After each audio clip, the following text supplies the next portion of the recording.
Okey, Assalamualaikum warahmatullahi wabarakatuh. Alhamdulillah, syukur nikmat atas izinnya dapat kita jumpa lagi pada hari ini.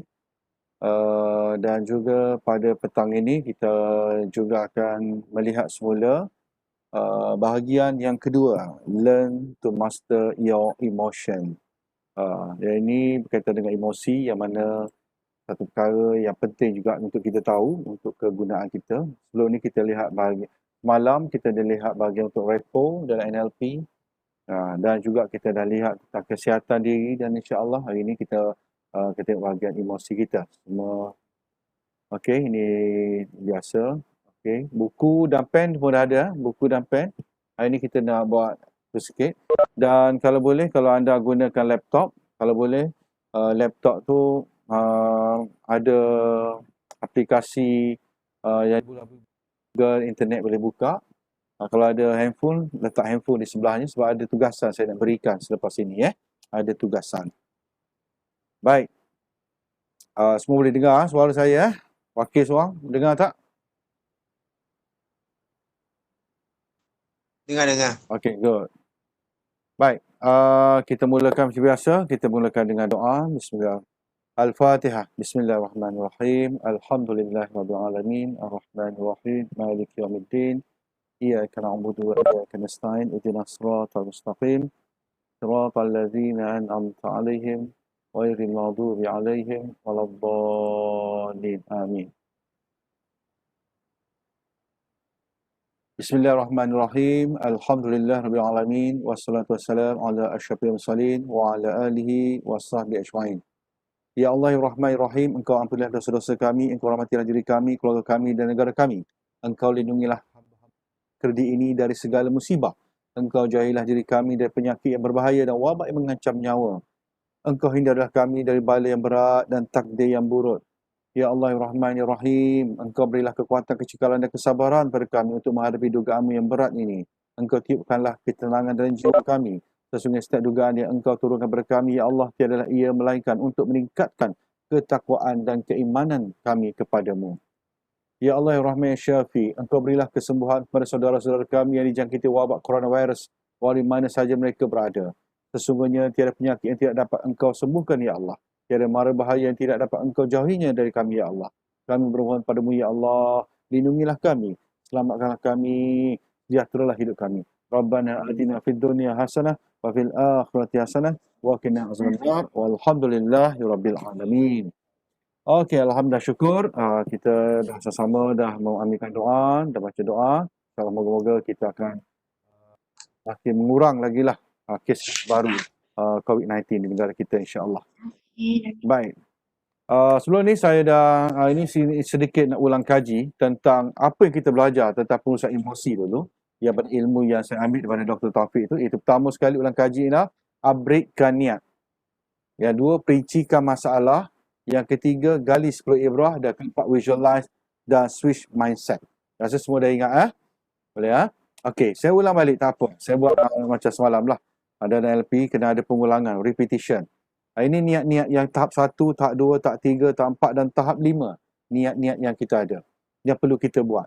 Pasang niat untuk berubah, untuk transform diri kita, insya-Allah.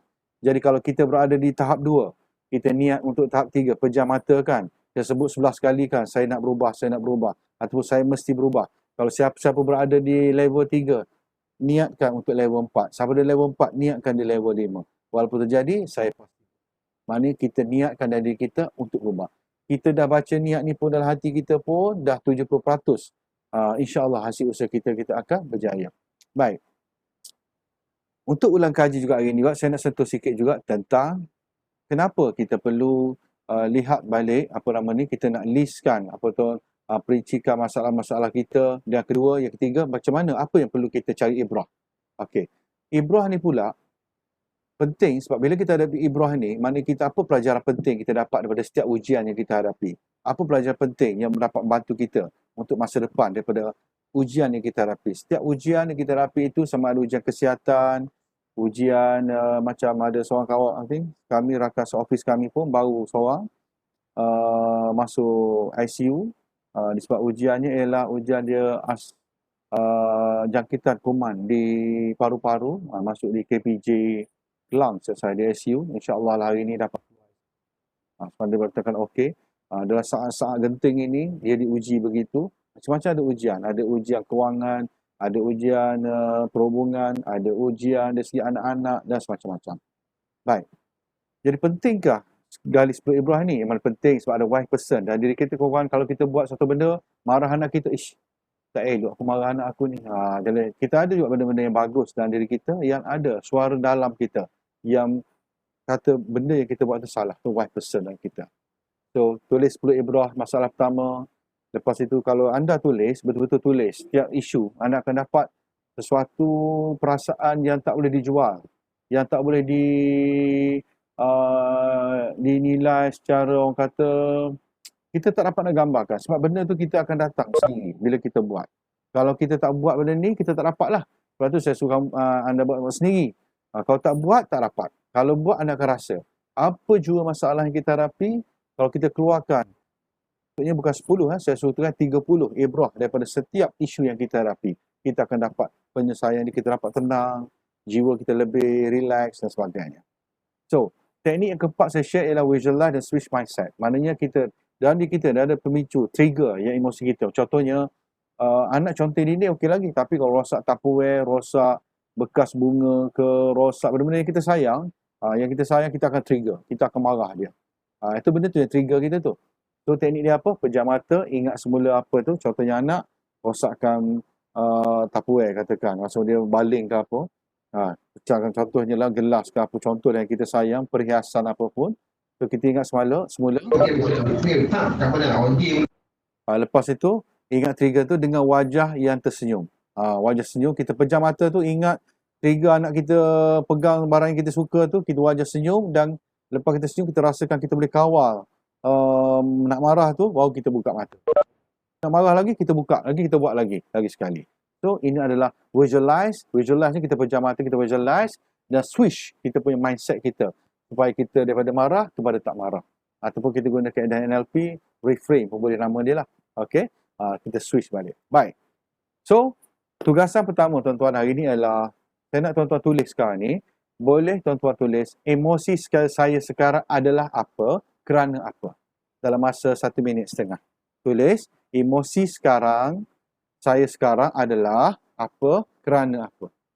Atau contohnya, emosi saya sekarang adalah teruja kerana menantikan keputusan PM. Contohlah saya buat. So, tuan-tuan boleh emosi yang tuan-tuan rasa sendiri. Tak perlu nak tanya orang lain. Tanya diri sendiri, aku emosi apa sekarang ni? Aku rasa tenang ke, rasa happy ke, rasa relax, rasa tak ada apa-apa. Emosi saya sekarang rasa tak ada apa-apa. Kenapa? Kerana tak ada apa-apa. Tu nampak pelik tu. Jadi, ada something lah. So, emosi saya sekarang adalah apa? Kerana apa? Silakan. Sila menulis.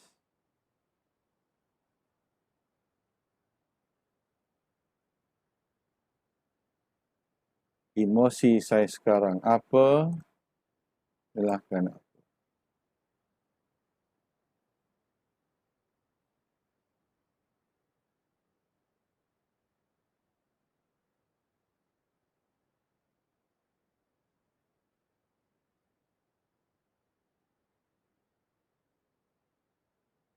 Okay. Okay. Emosi saya sekarang adalah apa? Kerana apa? Baik. Good. Sekarang ni tuan-tuan dah tulis. Saya rasa dah tulis dah. Okay. Sekarang ni baca untuk diri sendiri dulu. Tuan-tuan saya nak kertas tu dalam tengok betul-betul. Lepas tu baca dalam hati ke, baca perlahan ke, tak kisah. Baca je sebab anda pun mute kan. Baca. Emosi saya sekarang adalah apa? Kerana apa? Okay, good. Saya harap semua dah baca sebab saya tak nampak lah semua tu kat mana. Okay, baik. Baik tuan-tuan.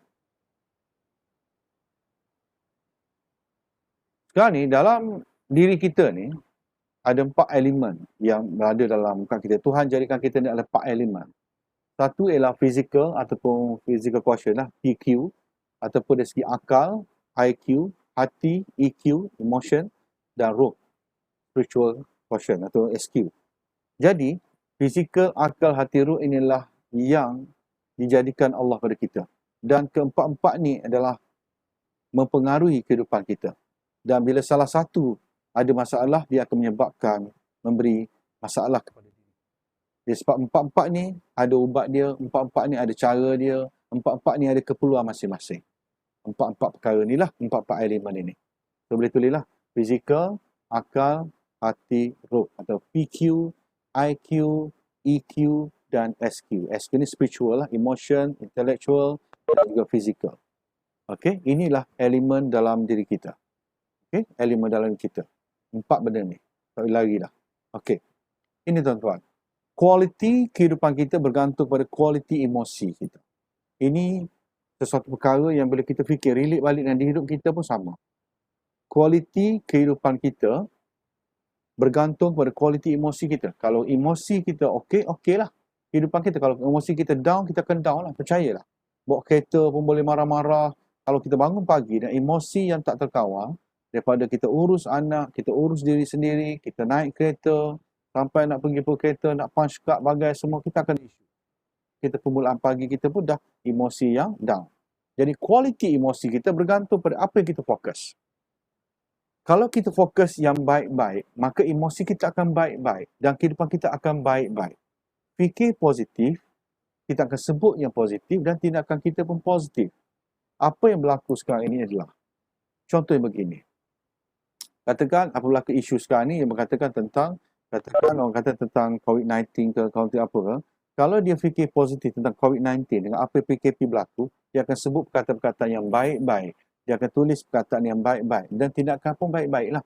Kalau orang tu dia akan down, dia akan tumpah seranah bagai-bagai ni, marah polis, marah orang ini semua, buat sekatan bagai semua, tu dia mulakan kata-kata yang buruk dan tindakan ni pun buruk lah.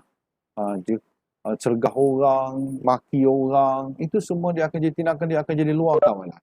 So kena ingat betul-betul, pesan untuk diri kita sendiri dan juga kita semua, kualiti kehidupan kita tu bergantung sangat kepada emosi kita.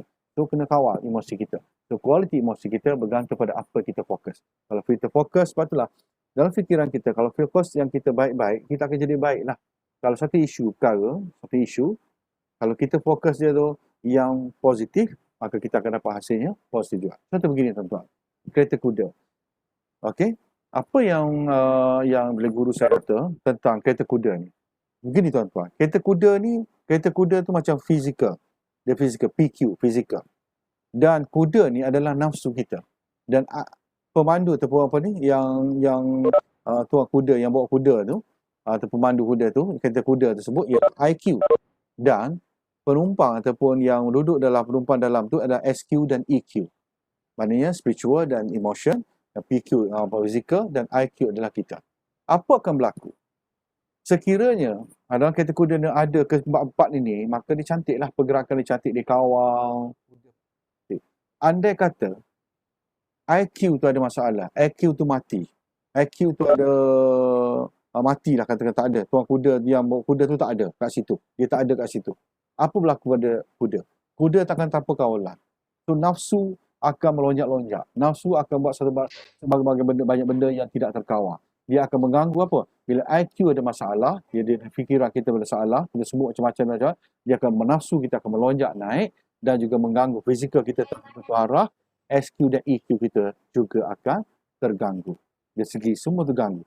So kita ni maknanya emosi, dari segi IQ, empat ini saling rapat, berkait rapat antara satu sama lain. So diri kita ni kena jaga diri kita ni. Apa yang kita sebut, apa yang kita fikirkan, apa yang kita kata. Okey, inilah perkara-perkara yang perlu kita fikirkan. Okay, suara siapa ni? Saya tak tengok. Saya tak tahu siapa punya. Tak. Yang terlupa nak tutup. Okey. Baik. Okey. Itu adalah kaitan kuda. Sekarang kita pergi yang ke seterusnya. Ini adalah tentang teknik yang pertama hari ini. Dinamakan akaun emosi. Dalam setiap diri kita ada dua akaun emosi kita. Yang pertama adalah akaun deposit ataupun debit deposit. Yang kedua adalah kredit. Apa maksud deposit atau deposit dan kredit ini? Deposit inilah kita sentiasa berkata perkara-perkara yang baik. Contohnya, kita merasakan perkara-perkara yang baik. Maknanya kita letak, contohnya gini, kita letak kadang kita sentiasa sebut tenang, bahagia, syukur, dan kita bersyukur dengan keadaan apa yang berlaku. Kita rasa tenang dengan apa yang berlaku. Kita sebut perkataan baik-baik, jumpa orang kita salam, kita sayang, dengan anak-anak kita peluk, dengan semua. Bila semua ni kita baik dengan orang, baik-baik, kita sabarkan orang, kita pun sabar dengan apa yang berlaku, dan semua yang positif tu yang kita buat, itulah deposit kita dalam akaun emosi kita. Sebab apa? Bila akaun emosi kita dah tinggi, melimpah ruah, maknanya kita dalam keadaan yang stabil dan kaya dengan emosi kita. Kalau kita banyak sebut perkataan yang buruk, mencarut, ataupun beli orang, marah orang, perli orang, kita sebut perkara yang buruk-buruk, ataupun dan sebagainya yang negatif, itu kredit. Maknanya kita dah membuangkan akaun emosi kita semakin kosong, makin kosong. Kita bersumbat benda-benda yang buruk tadi, sehingga yang baik sampai terkeluar dah. Yang perkataan positif tadi terkeluar, so banyak sangat yang buruk masuk. So ni, untuk mengurus akaun emosi kita ni, maknanya deposit kita mesti banyakkan dengan perkara-perkara yang baik, sebut perkara baik, fikir perkara baik-baik, dan kita melayan orang dengan baik-baik, insya-Allah. Apa yang berlaku? Maksudnya begini tuan-tuan, orang yang tak bahagia saja tak dapat bahagiakan orang lain. Sebab bila akaun emosi dia tu dalam kredit, dalam keadaan yang tak bahagia, dalam keadaan yang banyak yang negatif, baca yang negatif, tuan-tuan perasan tak, bila kita banyak menonton drama-drama yang negatif, drama-drama yang membentuk, orang kata drama-drama yang memberi kesan emosi, ia sangat bahaya pada emosi kita. Kita telah menambah akaun kredit dalam hidup kita, akaun emosi yang buruk dalam hidup kita. Sebab itulah guru saya sangat-sangat tidak menggalakkan untuk kami untuk menonton drama-drama yang atau filem-filem yang boleh mencederakan emosi kita. Kenapa kita nak dera emosi kita? Kenapa kita nak biarkan emosi kita terganggu? Sebab bila kita menonton filem-filem atau drama-drama yang menyakitkan hati kita, dia akan terpalit ke dalam kehidupan kita. Dia akan beri energi yang negatif dalam hidup kita. Dia akan beri satu benda yang kesan pada buruk kita. Sebab apa? Bila kita ada masalah di luar, trigger balik dengan apa yang kita banyak nonton tadi. So tak digalakkanlah kita menonton drama-drama atau filem-filem yang memberi benda-benda yang buruk untuk kita lah. Na'udzubillah. Okey? So orang tak bahagia saja tak dapat bahagiakan orang lain. So kita nak lihat bagaimana tengok diri kita lah. Okay, saya pun belajar dari sini. Okay, sebab itulah sebelum masuk kelas, sebelum ajar anak kita, make sure juga akaun deposit kita juga melimpah. Maknanya akaun deposit kita juga melimpah. Maknanya bila akaun deposit kita melimpah, aku sayang kerana anak muridku, aku rindu anak muridku, aku gini, aku gembira, aku happy, aku syukur, aku rasa tenang. Bila benda-benda tu banyak, bila masuk kelas dalam keadaan yang boleh kita tebarkan kebahagiaan itu kepada anak murid kita pula. Ini yang perlu kita faham. Ini yang pertama ya. Sebelum masuk kelas atau ajar anak kita atau dengan siapa jumpa orang ke, nak pergi mana-mana ke, make sure akaun deposit kita melimpah, yang deposit tu yang baik dalam hidup kita. Sama. Baik, begini tuan-tuan. Untuk seterusnya begini,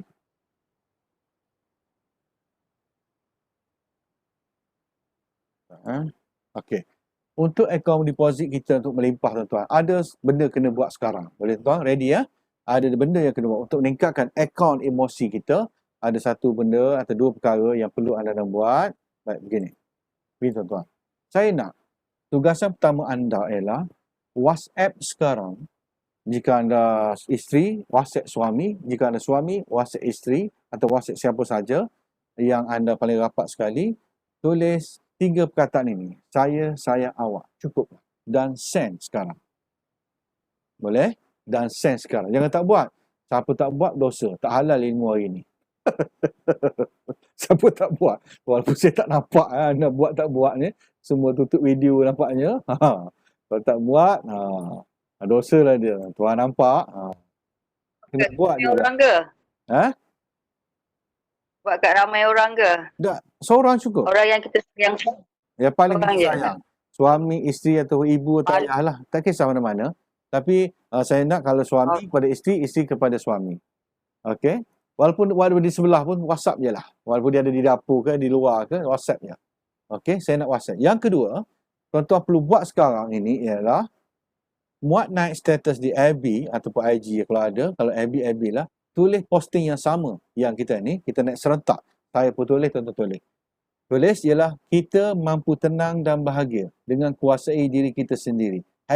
#sahabat sinergi ilmu. So saya nak anda muat naikkan status ini di FB masing-masing, tulis kita mampu tenang dan bahagia dengan kuasai diri kita sendiri. Cukup.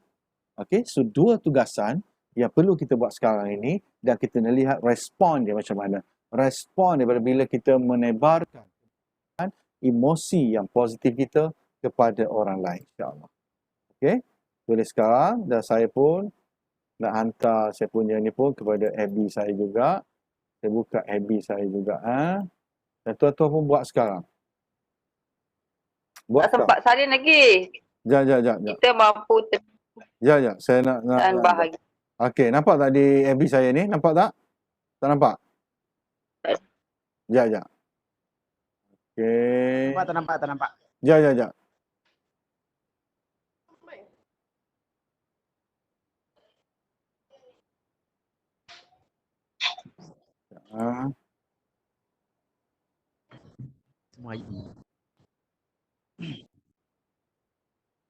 Apa ini? Maknanya tu. Mana bang? Bang.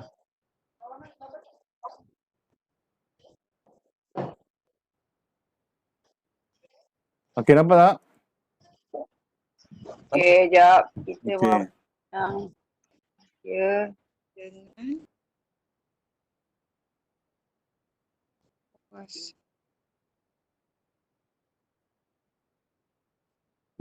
Okey. Sebab tu setiap hari kita kena, sebab itulah bila Sedus pernah sebut kan, bangun pagi-pagi fikirkan 5 orang yang perlu kita bahagiakan. Bahagiakan bukan apa? Kita bukan nak bahagiakan nak bagi duit ke apa kat dia.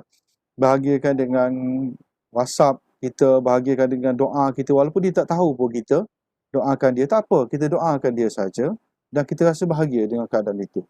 Okey? Okey, boleh? Ini kita buat praktikal terus kita buat praktikal terus.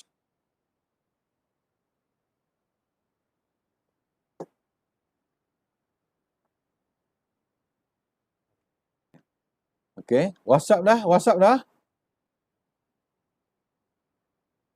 Tuan-tuan boleh dibenarkan lah buka mute sekejap. Beritahu dah kata. Okey, kalau dah tulis. Okey. dah nak masuk. Dah WhatsApp dan juga dah hantar FB kita dah. Nanti saya akan cek. Oh, FB. Nanti saya akan cek FB. FB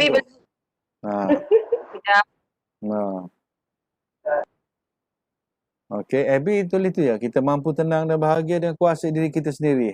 #sahabat sinergi ilmu. Cukup. Okey? Okey, jap.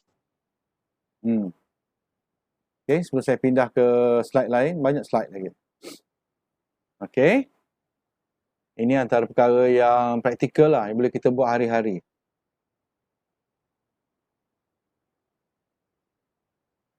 Okey.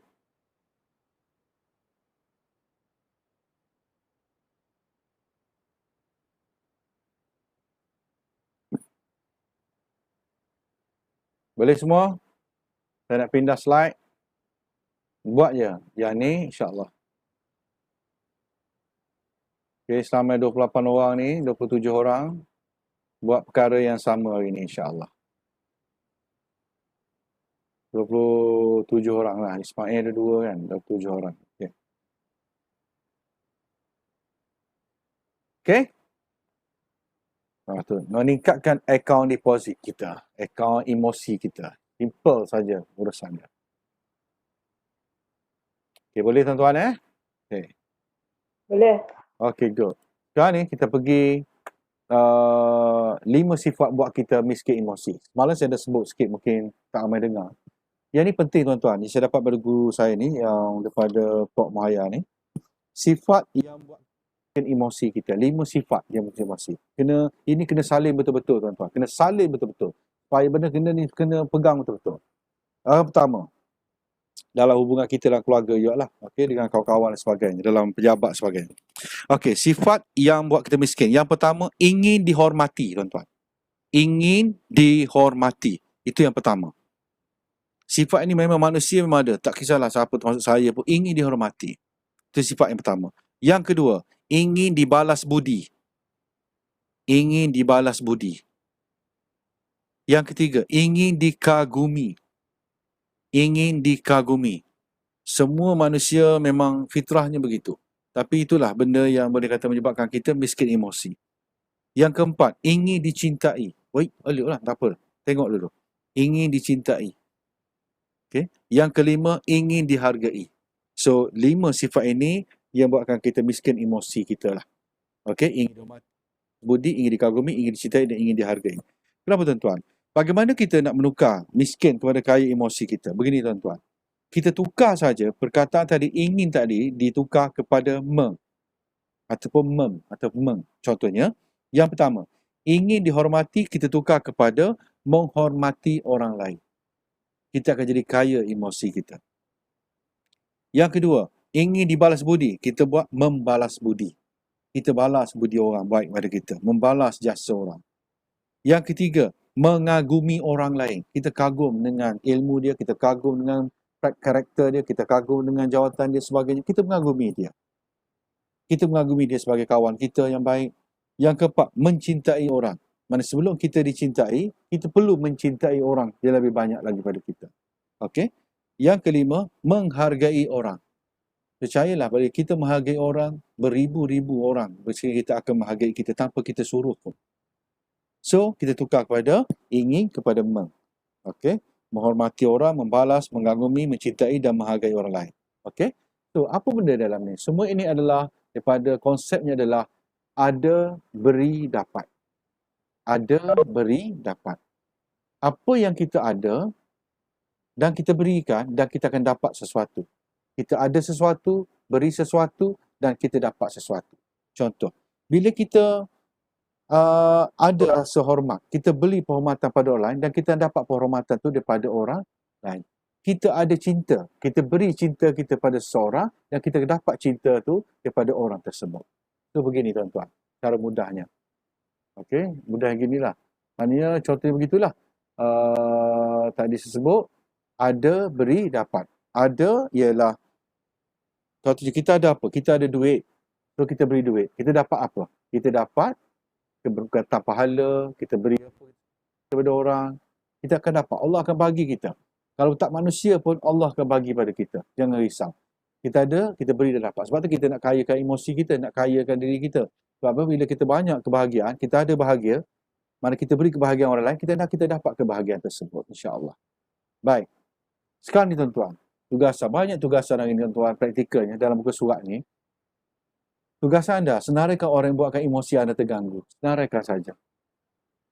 Senaraikan 3 orang atau 2 orang, seseorang saja. Senaraikan orang yang buatkan emosi anda terganggu. Mungkin terganggu dalam hari ini, terganggu pada minggu lepas, terganggu mungkin dah bertahun-tahun terganggu emosi kita dengan dia. Kita dah memang ingat nama dia je, terganggu emosi kita. Siapakah orang tersebut? So kita senaraikan orang yang buatkan emosi kita terganggu. So apa? Orang inilah yang menjadi, kalau dalam dalam ilmu panik rezeki, dipanggil terumbu karang kita lah. Tapi tak apa lagi. Okey, senaraikan orang yang buatkan emosi kita terganggu. Okey, 2, 3, 4, 5, 6. Okey, apa perlu dia buat dengan orang tersebut, dia orang ini? Dan senaraikan ya. Baik. Sekarang tuan perlu buat. Tuan-tuan kena cabar di tuan-tuan. Orang yang terganggu tadi, anda boleh, kalau ada nombor telefon dia, tak ada nombor telefon dia, tak apalah. Kalau ada nama available, anda message mereka, tanya khabar dan doakan dia dalam keadaan sihat sejahtera. Itu je tugasnya. Message dia tanya khabar, apa khabar, dan saya doakan kamu, saya doakan awak dalam keadaan baik dan sihat sejahtera dan lindungi Allah semua. Cukup. Cuba anda buat begitu.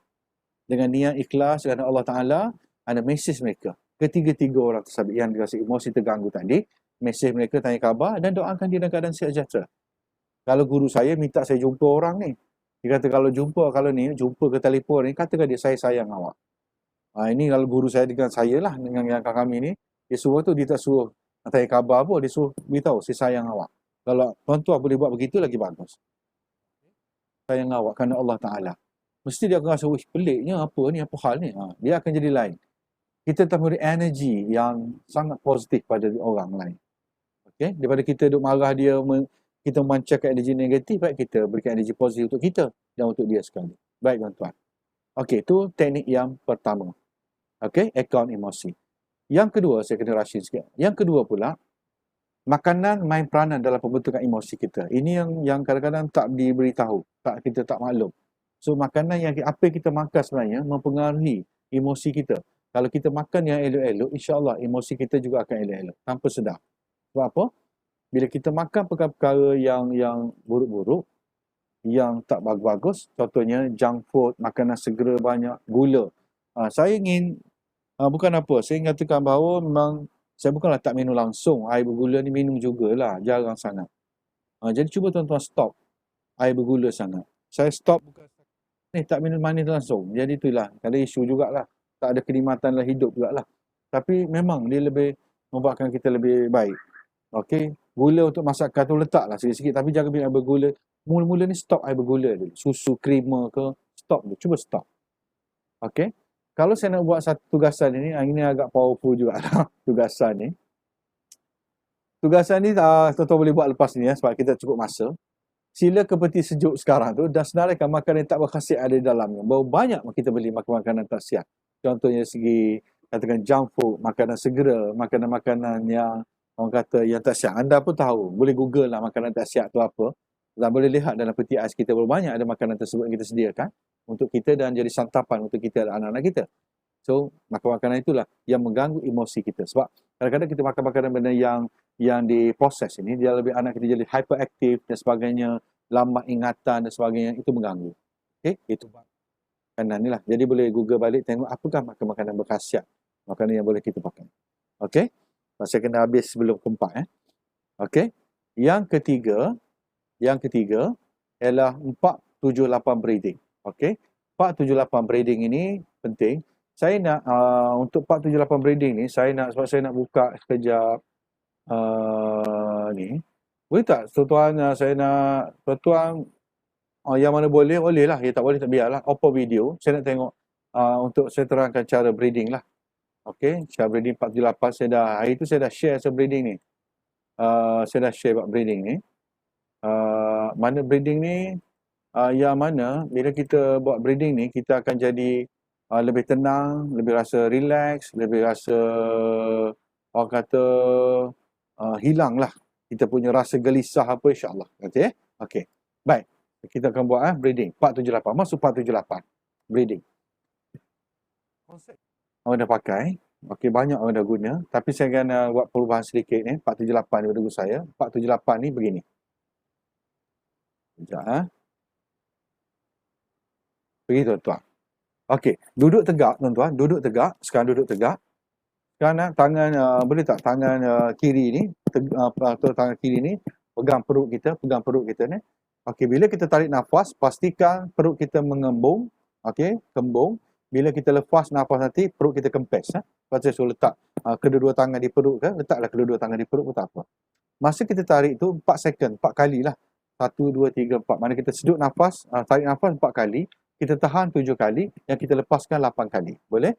Masa kita tarik nafas itu, kita sedut sekali, kita sebut. Kita sebut apa? Aku sedut ketenangan, kebahagiaan dan kebaikan untuk diriku. Tarik, lepas tu tahan nafas dan imaginekan, visualkan bahawa ketenangan, kebahagiaan dalam seluruh melengkar-lengkar dalam tubuh badan kita, dalam pada otak, daripada mata kita, hidung kita sampai ke dalam masa 7 second tu dia anggap biarlah dia berkeliaran dalam tubuh kita. Okey? Yang rasa tenang, bahagia dan kebaikan tu. Tahan tu, kita tahan, masa tu kita niatkan tu. Dan masa kita lepaskan nafas kita, itulah pasangan itu. Maknanya, niatkan dalam diri kita, niatkan dalam diri kita, hati kita, aku buang segala penyakit hati, risau, ketakutan dan kebimbangan. Ini contoh. Anda boleh buat lagi apa lagi lah. Kalau ada rasa dengki ke, rasa sakit hati ke apa, sebut je perkataan tersebut. Yang negatif itu kita keluarkan. So, contohnya bila kita tarik, okey, kita buat sama-sama. Okey, duduk tegak. Okey, tegang tangan di perut supaya nak tengok. Lepas tu kita tarik nafas. 1, kita tarik nafas. 1, 2, 3, 4.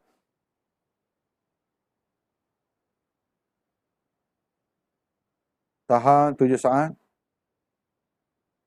dan lepaskan 8 kali. 1, 2, 3, 4, 5, 6, 7, 8. Okey, ni saya kira. Okey, sekali lagi kita buat. Sekali, 1, 2 mula. Dengan niat sekali Tahan. 1, 2, 3, 4. Dan lepaskan. Aku buang segala penyakit hati, kerisauan, ketakutan dan kebimbangan dalam diriku. Amin. Okey, dan tarik last one. Okey, 1, 2 mula. Tarik.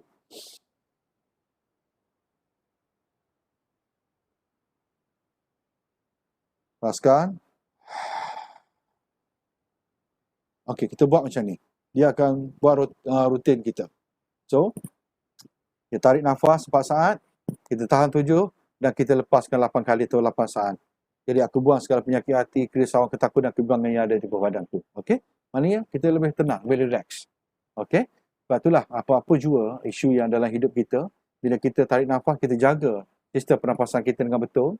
Tarik kembung perut dan lepaskan ke perut dan kita bertarik daripada perut dan insya-Allah kita dah lebih tenang, lebih relax lagi dalam awal emosi kita ni insya-Allah. Baik tuan-tuan. So, ini adalah yang keempat. Yang terakhir sekali, teknik terakhir sekali yang saya nak share tuan-tuan ialah jaga intonasi. Okey? Ini yang keempat intonasi. Apa maksud intonasi tuan-tuan? Intonasi dia begini. Dalam kajian pun dah semua orang tahu. Dari segi perkataan saja 7% mempengaruhi orang. Dari segi intonasi 38%. Dari segi fisiologi, dari segi body language kita 55%. So benda-benda ni, dia contohnya gini lah. Kalau kita katakan pada orang tersebut dengan word saja, saya word saja. Okey, saya cinta awak. Saya sayang awak. Sebutnya, saya sayang awak. Jadi orang tu takkan rasa benda tu. Orang takkan rasa benda tu. Dia tak boleh relate dengan body dia, dengan emosi dia. Tak rasa. Saya sayang awak. Jadi dia rasa, okey. Jadi dia rasa macam tu. Okey, macam mana kita nyebut? Saya sayang awak sebenarnya. Saya sayang awak. Dengan intonasi yang lebih perlahan, lebih lembut, lebih rasa tenang, dia akan jadi lain. Maksudnya tu? Okey, nanti akan lebih lepas ni, slide depan ni. So, bila tambah lagi dengan fisiologi kita dengan fisiologinya, kita dengan mimik muka kita, dengan tangan kita rasa kita sayang dia dan sebagainya, dengan anak kita ke, sayang Along. Baik Along. Jadi, dia akan rasa lain tau. Kata, sayang Along. Along ni baik. Along baik sebenarnya. Jadi, dia tak rasa benda tu. So, kita tukar, bukan saja dengan word, dengan intonasi sekali. Saya sayang tu. Ibu sayang Along. Ibu sangat sayang Along. Okey, maknanya dia kelas lain lah. Intonasi kita akan jadi mempengaruhi lebih pada 7%. 38% kita dah pengaruhi dia lah. Bila tambah lagi kita pegang dia, kita rasa ke dia, kita usap kepala dia, fisiologi kita berperanan dari situ, jadi dia akan jadi 100% message kita tu sampai kepada dia. Okey? Baik. Baik tuan-tuan. So, apa maksud dia? Bila kita menjerit-jerit ni tuan-tuan, dia nama beta wave tuan-tuan. Bila kita jerit. Okey. Kita di kelas ke, jangan bising. Jangan bising lah, orang kata jangan bising. Jadi dia akan jadi beta wave. Bila beta wave ni kita menjerit-jerit, dia beri isu pada orang. Orang mendengar sakit hati, sakit telinga, panas telinga. Arahan kita pun kita outcome kita apa sebenarnya? Kita nak murid tu berubah, kita nak anak kita berubah, kita nak orang kita sekeliling kita tu berubah dengan apa yang kita cakap. Tapi bila kita menjerit-jerit dengan beta wave yang tinggi, dia menyebabkan dia tidak sampai pada mereka. Apa yang perlu kita buat tuan-tuan? Kita tukar kepada alpha wave. Alpha wave maksudnya keadaan yang anak-anak boleh diam seketika, diam sekejap, Ustazah nak cakap sesuatu ni, kita dengan diam. Bila kita sebarkan, kita masuk kelas tadi, kita dah sebar kebahagiaan dah, kita doa murid-murid kita dah. Dari segi spiritualnya, insya-Allah, murid-murid kita lebih tenang tuan-tuan. Lebih tenang kita masuk. Tapi kalau kita masuk dalam keadaan yang marah, dengan geram dan sebagainya, kita geram kelas sebelah, kita masuk kelas sebelah, kita geram juga. So energi kita tu, yang negatif itu kita bawa masuk kelas sebelah pula dan tambah-tambah kita lagi. So outcome kita akan fail. Kita akan gagal dari segi menyampaikan mesej kepada murid-murid kita lah. Tak kira bukan murid lah, orang lain, rakan kerja kita di rumah kita dan sebagainya. So tukar pada alpha wave. Alpha wave ni lah lebih tenang, lebih relax, jangan tenang dan keadaan mendayu, boleh memujuk dan sebagainya. Orang akan tenang. Macam kita jugalah. Bila orang nasihat kita dalam keadaan tinggi, saya dah kata dah, awak kena gini, masuk datang awal, tak boleh datang awal. Jadi dia macam kita tak dengar, kita dah hijab lah dia. Kita tak dengar apa dia cakap apa. Tapi kan, kalau dia kata dengan pelan, saya dah nasihat awak kan. Saya rasa awak boleh pergi jauh ni. Awak boleh buat sesuatu yang lebih baik pada ni. Bila kita nasihat macam tu, orang nasihat kita macam tu, kita akan lebih rasa tenang, relax, boleh terima nasihat tersebut. Okey, sebab apa tuan-tuan? Okey, ingat formula ni ya. Peristiwa plus respon sama juga outcome. Peristiwa plus respon sama juga outcome.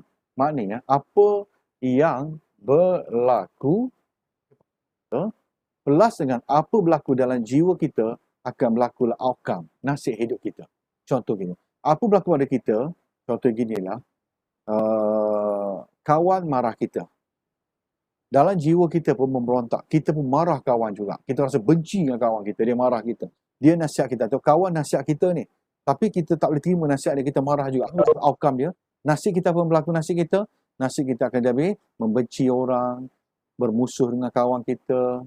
Yang negatif-negatif semua akan masuk. Mudah masuk. Syaitan akan masuk mudah lah. Dia akan boleh perangkap kita lah. Okey, contoh gini. Peristiwa berlaku. Ada katakan ketua marah kita. Marah kita lah. Apa respon kita? Kita baca terima. Okey, kalau dalam bahasa magnet rezeki, saya salah, dia betul. Kalau sebut saya salah. Okey, betul. Allah nak tunjuk aku ni, nak ajar aku sesuatu hari ni. Mana kita, jiwa kita, sebab kita apa? Sebab kita deposit account emosi kita tinggi. Jadi kita boleh tenang dan jiwa kita. Apa berlaku? Nasib hidup kita apa? Kita jadi kita tenang, terima kasih kepada bos kita. Bos kita pun jadi tenang. Tak apalah cikgu. Apalah kalau cikgu dah rasa gitu. Okey. Tapi saya bukan nak marah cikgu sebenarnya. Okey. Jadi benda ni adalah lebih baik. Okey. Jadi peristiwa plus respon sama juga outcome. Jadi apa berlaku pada kita akan plus dengan respon yang kita berikan, outcome-nya akan beri yang kita punya dapatlah. Nasib hidup kita. Apa nasib kita dapat? Berdasar pada respon kita. Respon kita apa? Emosi kita lah. Apa emosi kita lah. Sebab itulah dia berkait semua tu daripada PQ, SQ, EQ, IQ, daripada respon tadi. Sebab tu dia ada gabung jalin semua benda tu. Okey tuan-tuan. Okey, inilah 4 perkara yang perlu kena ingat dari segi peristiwa, respon outcome ini yang menjadi kekuatan untuk kita untuk menjadikan emosi kita lebih terkawal insya-Allah.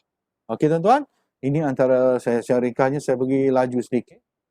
Tuan-tuan untuk ceritakan tentang apa yang boleh kita buat dalam 4 teknik ini yang terbaru hari ini dan apa lagi kita boleh buat dengan 4 teknik yang sebelum ini yang saya share sebelum ini.